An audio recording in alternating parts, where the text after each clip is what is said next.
In Chapter 4, we're going to study the concept of differentiation. And we're going to start by looking at section 4.3 and 4.4 combined, determining slopes of tangent lines at general and specific points. A tangent line is a line that is drawn to a curve and it only touches the curve at one point. Now, to find the slope of this red line in the diagram, we would need a second point so that we could use the slope formula y2 minus y1 over x2 minus x1. But we're going to learn today how we can find the slope of a tangent line at one point. So we are going to develop the equation that we're going to use to find the slope of a tangent line. So the first thing we're going to do is we are going to draw ourselves a parabola with the vertex at the origin. And on that parabola, we're going to put some point. And to that point, we're going to draw a tangent line. And our goal is to find the slope of this red tangent line. So the blue function is, we'll just call it y equals f of x. So therefore, the coordinate of this first point right here has an x coordinate of x, and the y coordinate is going to be the function at x. So the coordinate is x f of x. So that's the coordinate of my red point. Now, if we take another point on the blue curve, say it's over there, okay, and I'm going to say that the distance from this red point to the black point is h.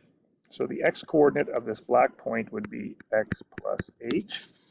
So therefore, the coordinate of the black point is going to be, and we'll call that point Q, it's going to be x plus h, and the function evaluated at x plus h, and we'll call this red point P, just so we're referencing these 2 points. Now, if I was to draw a secant line between these 2 points, okay, it's not a very good secant line, but it'll have to do. Let's see if we can draw it a little better. A secant line is the slope of the line joining 2 points on a curve.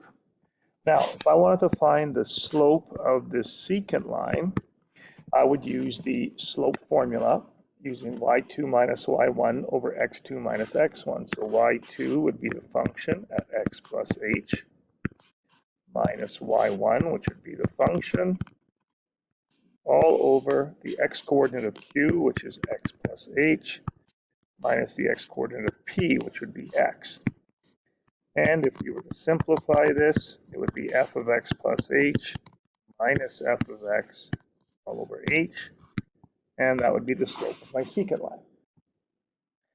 Now, the slope of the secant line is really not close to the slope of the red line. However, if I slide this black point and move it closer, say for example, I move that black point there, now the slope of the secant line is going to be closer to the slope of the tangent line. And if I move Q, so it's very, very close to P, the slope of the secant line is almost going to be exactly the same as the slope of the tangent line.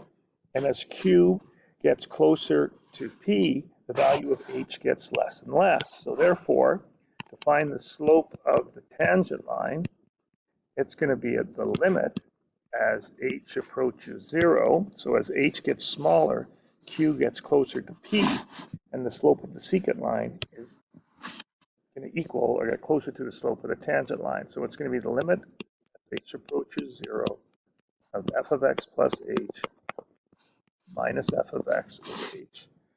And that would be the definition used to find the slope of the tangent line. So therefore, the slope of the tangent line or the instantaneous rate change can be used or found using this formula. All right, the slope of the tangent line, the new representation we can use for it is f prime, or the change in y over the change in x. Those all mean instantaneous rate change or slope of the tangent line. Okay, let's look at our first example. We want to find the general slope of the tangent line to the curve f of x equals 2x squared. And then we want to find the slope of the tangent line at the point 1, f of 1. And then we want to use this slope to find the equation of a tangent line at the point 1, f of 1. So first of all, let's do part A. And in part A, we're asked to find the general slope of the tangent line. So to do that, it's going to be the limit as h approaches 0 of f of x plus h minus f of x over h. So this equals the limit as h approaches 0. Now f of x plus h just means wherever I have an x in my function, I put in an x plus h. So my function is 2x squared. So it's going to be 2 in place of x. I put x plus h squared. Then I'm going to minus the function, and the function is just 2x squared. And I have to divide this by h. So now I'm back to evaluating limits. So this is going to be the limit as h approaches 0.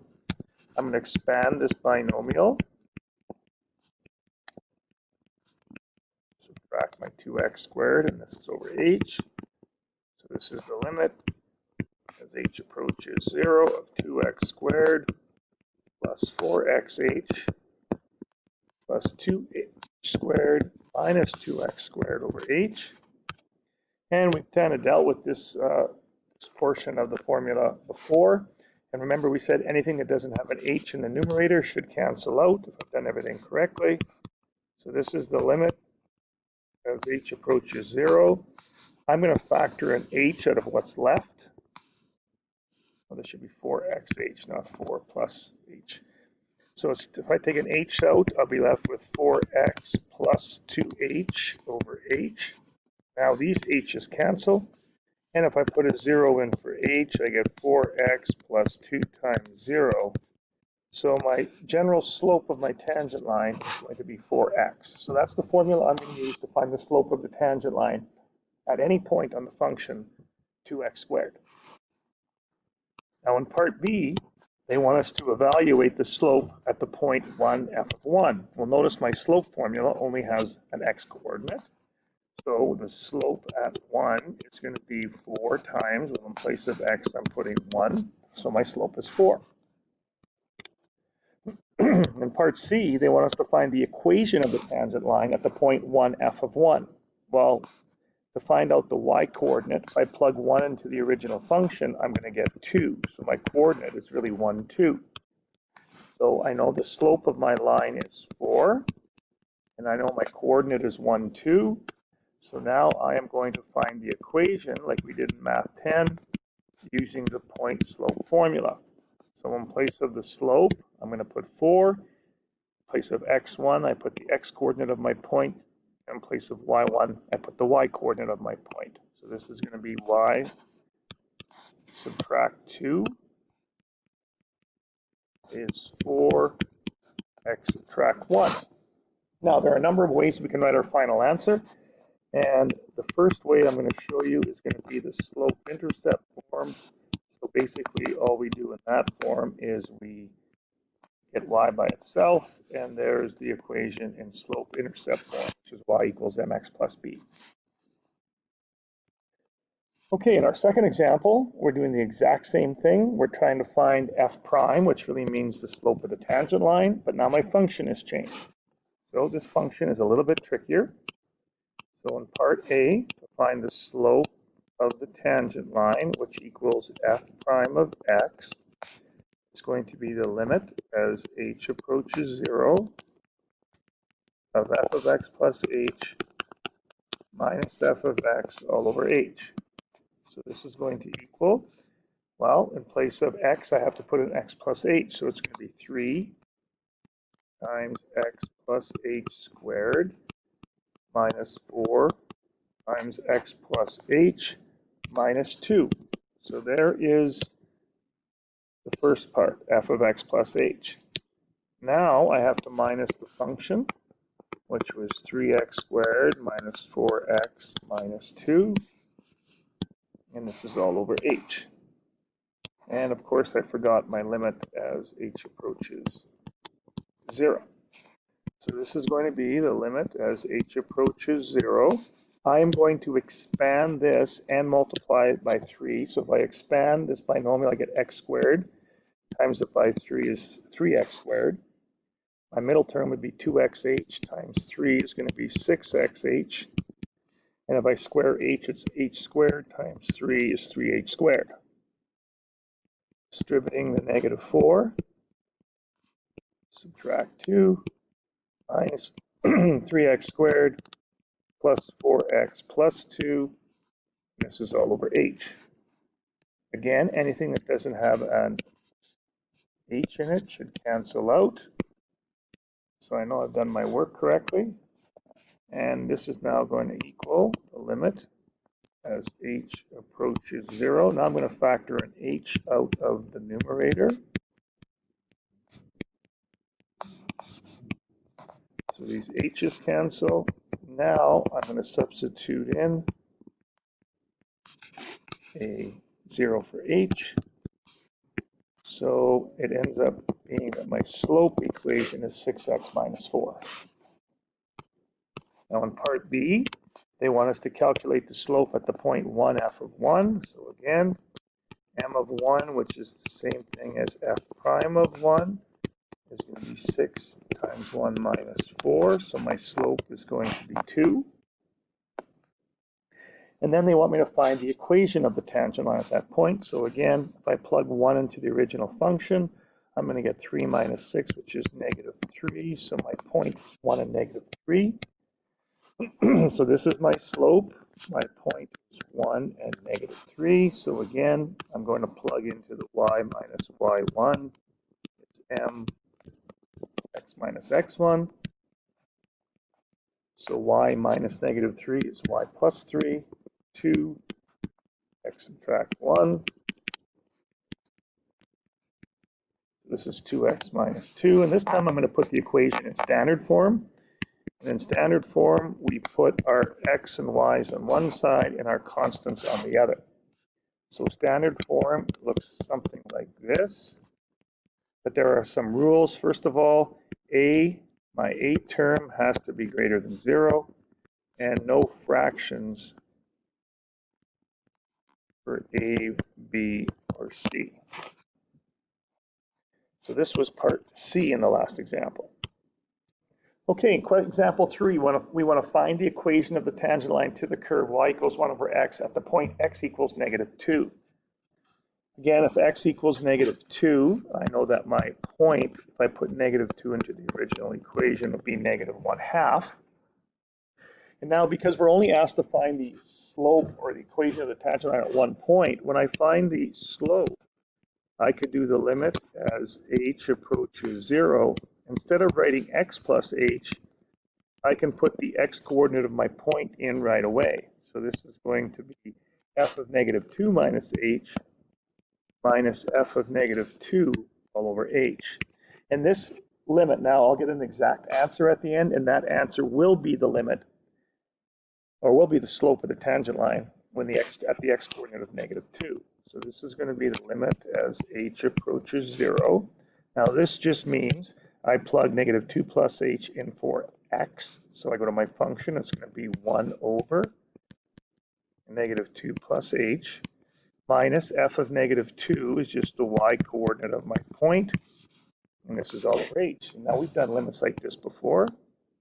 We're just going to clean this up a little bit. I'm going to switch the order. So I have h minus 2. And a negative minus 1/2 is going to be plus 1/2 over h. So now this is going to equal the limit as h approaches 0. I'm going to get a common denominator here, so I'm going to multiply this side by h minus 2 over h minus 2, and this side by 2 over 2. So I end up getting 2 over 2 times h minus 2 plus 1 times h minus 2, which is just going to be h minus 2 over 2h minus 2. This is all over h. So this is the limit as h approaches 0. If I collect like terms in the numerator, I'm going to get 2 plus h minus 2 over 2 times h minus 2. And this is still all over h. Now this h is really over 1. So now if I multiply by the reciprocal of the denominator, I'm going to end up getting the limit as h approaches 0. Well, this part here cleans up just to be h over 2 times h minus 2. And when I multiply by the reciprocal of this, because I'm dividing, I get this. So now my h is canceled. And I'm going to be left with the limit as h approaches 0 of 1 over 2 times h minus 2. If I put a 0 in for h, I get 1 over 2 times negative 2. This is going to be a slope of negative 1/4. So now to find the equation, again, my point was negative 2, negative 1/2. My slope is negative 1/4. Again, using the point slope formula, y subtract negative 1/2 is going to be y plus 1/2. It's negative 1/4 x plus 2. And I'm going to put my answer this time in general form. So I'm going to distribute the negative 1/4. Now in general form, like standard form, I'm not allowed fractions, so I have to multiply everything by 4 to get rid of my fractions. And in general form, we make everything equal 0, and the x term has to be positive. So I'll bring the x over here. I'll leave the 4y there. I'll bring the 2 over and set it equal to 0, and there's my answer. So general form is ax plus by plus c equals 0. A is greater than 0, and again, no fractions are allowed. A, B, and C. So this is general form. So the only difference between general and standard form is in standard form, we put the constant on the right-hand side. In general form, we make it equal 0. Okay, this next question, we want to find the equation of the tangent line to the curve y equals x minus 2 with the point 6,2, or the square root of x minus 2, sorry. I encourage you to pause the video and give this one a try. Okay, so hopefully you've had a chance to do this. Okay, so this is really going to be the limit as h approaches 0. And I'm going to plug the x coordinate in right away. So it's f of 6 plus h minus f of 6 over h. So this is the limit as h approaches 0 of the square root of 6 plus h minus 2. Minus f of 6 is just the y coordinate of my point of 2 all over h. So this is the limit as h approaches 0 of 4 plus h minus 2 over h. And we have done limits like this before. And this is the one where we have to multiply by the conjugate.